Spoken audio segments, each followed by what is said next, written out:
We're excited to get started. We're back in the office on Wednesday.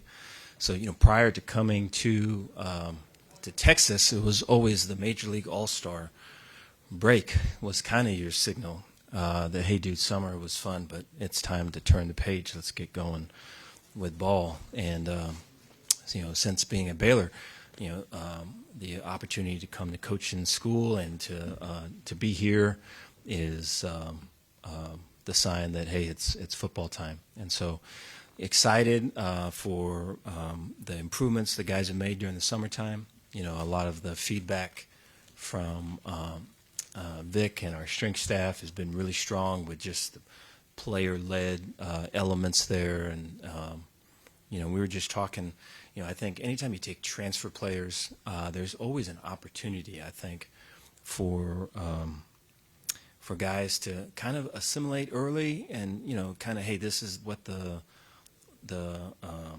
standards are. Hey, this is how this is supposed to be. And sometimes you can get like an acting job when that's the case. And, what we try to do is break all that down and get right to the heart of it. Like let's get the mask off, bro. And sometimes we have to make a mountain out of a molehill. Usually that's the case to do that. And to kind of make a huge thing out of nothing so that all of that can be, we rather know and get to it early than have it exposed late. And so a lot of that's been going on this summer, and I'm proud of it, and I think it's been positive. We're still waiting on Ashton Hawkins. To this date, we haven't heard anything, and so we'd like to be able to hear something as soon as possible. I know that it's with the people that are going to make the decision, and they're working on it. So we're looking forward to hear back on that. But excited to get started. There's a good kind of grounded confidence and real true excitement about getting back together. Take any questions you guys got. Hey, Coach. Hey. Ron Dallas Morning News. A lot of coaches have just kind of talked about kind of the brotherhood of kind of recruiting against each other in-state for in-state players. Mm-hmm. How important is that for you all at Baylor to recruit within the state of Texas? We try to make our class, our recruiting, class primarily high school players and primarily Texas high school players. I just think, I think these last couple years there's been some transfers that we've taken. I think a lot of that has to do with previously we were not paying players, and so we had to upgrade our roster, after the non-paying of the players, how many years that was, And so I think we're at a stage now to where it's like, hey, there's good players that are on the team. And now it's about retention, and now it's about developing, and so that's been going on. And then it's about, bringing in high school players. I think when you bring in a high school player, there is similar or compare and contrast what I just talked about with the transfer of, having to kind of make a mountain out of a molehill to kind of really get to the true self of that person. At times, I'm not saying that's all the time, but at times. A lot of in the transfer portal recruiting thing is maybe it's a 1 week interaction, and then the kids come into your school. Whereas a high school player, there's been 2 years, right, of recruiting the kid and being in the house and being at the camp and being on campus and both times. And so there's a greater area, or there's a greater space to go through the ups and downs of a real relationship with real people. You know what I mean? And I'd much rather do that, go for that. And I think we're at the stage where we can do that. I imagine this is what people say, but this is how I feel. So would like to build for that to be the case, But it's way important, and it's very difficult because they're so intertwined, whether it's our staff or you name a staff in the state. There's someone that coached here, right, or someone on our staff that coached there, and so there's a lot of those rivalries for sure pop up. Yeah, but to have a team made of high school players, especially Texas high school players, is very essential to us. Mike Craven, Dave Campbell's Texas Football. Early in your tenure, you're a little hesitant to go in the transfer portal, a little hesitant to do NIL. You kind of talked about yesterday at the panel. Have any of the fears you had for those things manifested behind the scenes? Yeah. And what have they been? I just think, you talk about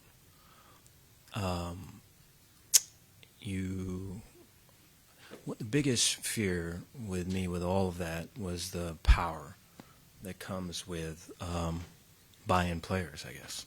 When you can buy something, then you can sell that something, Some easily bought's easily sold.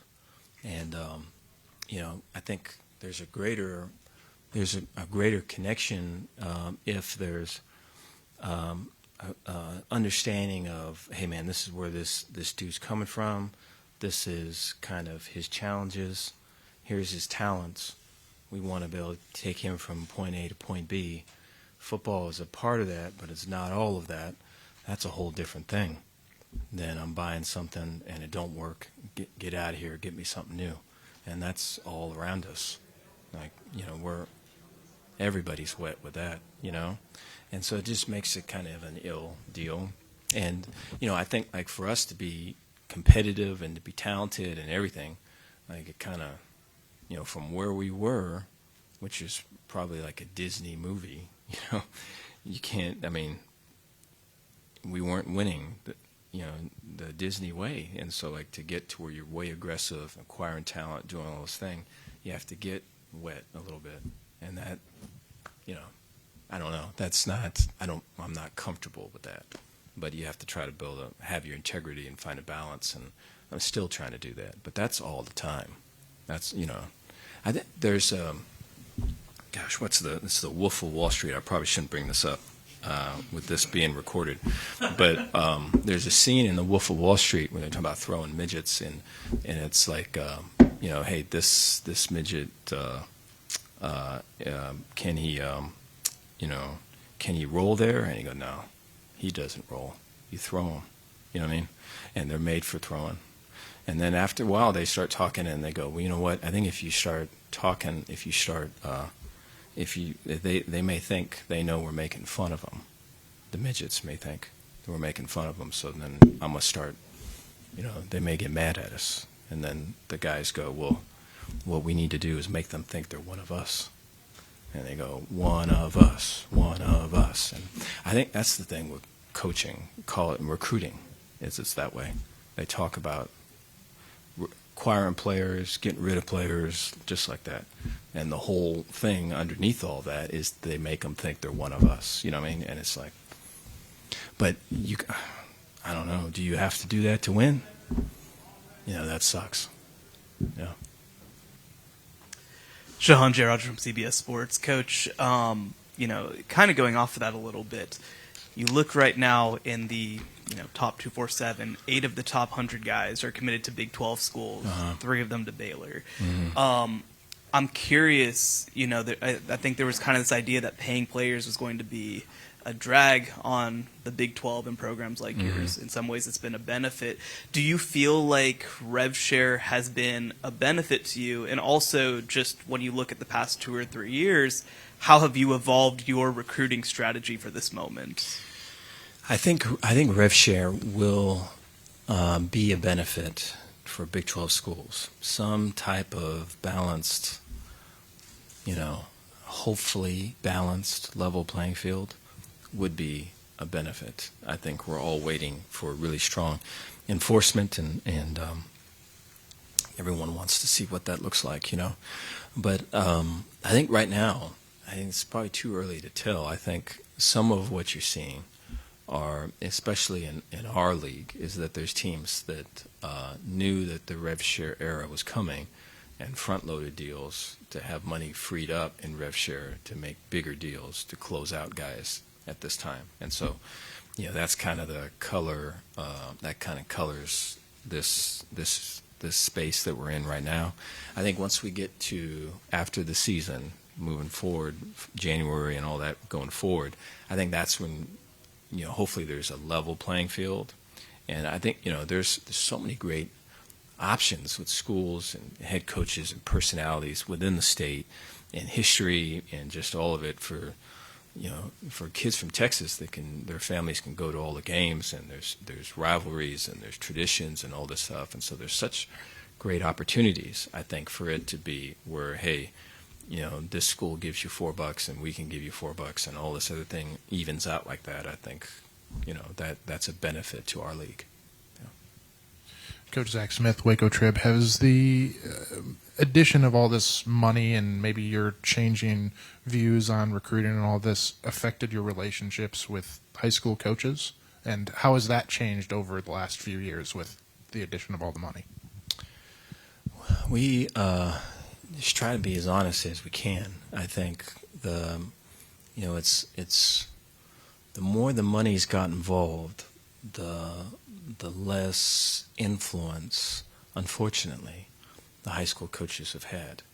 There's been a rise in influence with agents and third parties, and so I wish there'd be greater influence with high school coaches, and I think there has to be some type of it's not the fault of them. I think there's things that we can do from a rule standpoint where we could include high school coaches more. We've kind of fenced high school coaches out of the recruiting process, of coaches taking kids to camp and working camps and all those things. And in the space of that, now there's third parties, and would rather have conversations with high school coaches than what we're having now. Dave, Sam Conn from The Athletic. When you referenced earlier kind of the mask off part of it and trying to get to the real motivation, I've heard other coaches say that they wait to talk about the money last. Do you guys take a different approach and hit that first or early if you sense that the player cares about that more than others, or how does that alter your approach? No, yeah, it's it's one of the last things, but there are times where you hear from agents that, hey, it has to be this, or we're not even taking a visit, and we try to be able to avoid those situations and the recruits that come with that. What I was talking about a little bit was more of like, the best behavior is always good, but we don't, that can get exhausting if a kid comes and, hey, here's the structure and our meetings, and be 10 minutes early and have your, all this other stuff, have your notebooks out and all that. If, they're trying really hard in that space, and it's kind of like, their true personality is not coming out. Like, we want them in the meeting early and all that, but we want not their representative to be there. We want it to be them, And I think sometimes to try to get to the jewel point of that, sometimes you have to create a big fuss about a little thing and kind of get all of it to kind of come out. I think that has not really been a thing for us, but with transfers that has been. And so whether it's been academics or something like that, I think if we get to that and then get to the other side of it, then everyone's truly seen, everyone's truly understood. We're all on the same page. Yeah. Alex Miller from the Bryan College Station Eagle. Wanted to ask you about Bryson Washington from the Brazos Valley. Just two-parter. When y'all were recruiting him, were you surprised at maybe how under-recruited he was, given his personal and team success? And how have you just seen him develop at his time at Baylor? There's been a lot of maturity with him, and I'm just I'm so proud of that. I think Keenan Hall has had a great impact on him. Our running back coach has done a great job with Bryson. I think when we're hiring Keenan, Bryson was a big kind of question mark just in terms of just day-to-day stuff and stuff that maturity, and so I think that partnership has been really strong.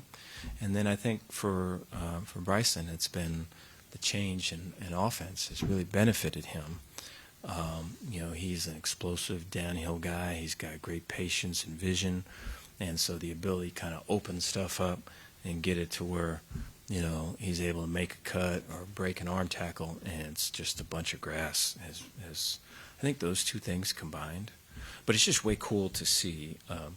If this was a team meeting, and we're here and we're talking that way, and the players are facing this way, Bryson's like, he locked in, ready to go, eyes following you wherever you go. So it's a good. When I see that, I know that we're on the hunt. Feels good. And last question, Chris. Chris Hummer with CBS Sports. You mentioned earlier that you feel like in some ways high school coaches have been boxed out of Yeah. this process a little bit. I was wondering, specifically with agents, Mhm. what role have you seen them take on in the sport, particularly the last year or two, and what varieties of agents do you feel like you come across? There's all kinds, and so there's some that are, have officially gone through all the things, and then there's others that have not. There's agents that, that compile names of players that are going to jump in the portal and then email it to schools. You get a school, and we get a list of players that are going to jump in the portal, and some of our players are on the list that was emailed to us. And so, you get agents of all types, right? But I just think, it'd be good if the contracts that are drawn are all the same contract. It'd be good if every agent had to be officially licensed, because I think agents are using the different contracts, whatever they are, to boost their own deal, right? And it becomes more about the agent than what about the kid and or the family and the benefits that are coming to them.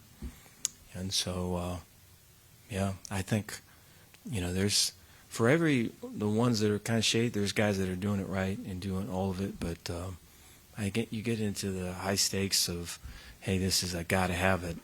They're definitely influencing, more than any other thing. They're influencing where kids are going right now. Yeah. Thanks, Coach. All right, thank you guys.